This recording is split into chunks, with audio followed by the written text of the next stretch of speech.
I don't think God wants people to be poor. And today in the world, America especially, is this gap between the rich and everybody else.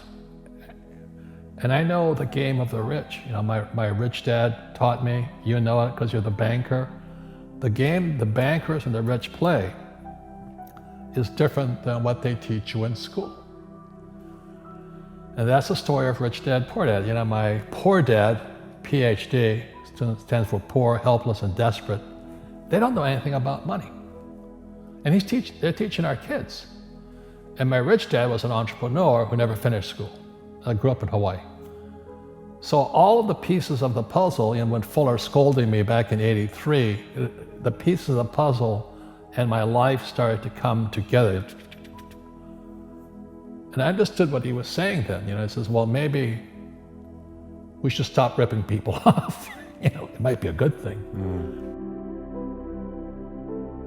What does school teach you about money? And the answer is nothing. And that's not a mistake. That's not an accident. I knew that. Most people know that. But the way to keep the poor and middle class working hard is never teach them what the rich know. So if you read Rich Dad, Poor Dad, which came out in 1997, it's what the rich teach their kids about money, the poor and middle class do not. And so, and I had already retired. I made enough money at 47, so I didn't have to work again for the rest of my life. And I said, now what do I do with the rest of my life? And so that's when I came out with Rich Dad, Poor Dad, the cash flow game, because poverty hurts. I mean, I don't like it. But our school system will never tell us that, because they're part of the process. Fake money, fake teachers, fake assets. They're all one scenario. And that's what Bucky Fuller kind of inspired me to do back in '83. He says, you know something. What do you know? Share it. What does God want done? Or as Martin Luther King says, I just want to do God's will. So what drives me on, and my health is not the best, but the will, you know, the spirit keeps me on. First of all, let's go back to what is financial education.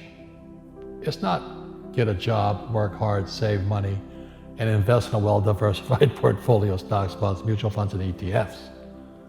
That's not it. You know, money is, the financial industry is two things, debt and taxes.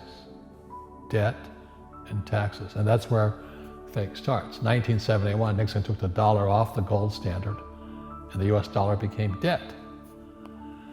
And we still tell kids to go to school, get a job, work hard, save money, and get out of debt. Now, who tells them to do that? That's the most ridiculous thing there is. Work for it if they can print it faster than you can work for it.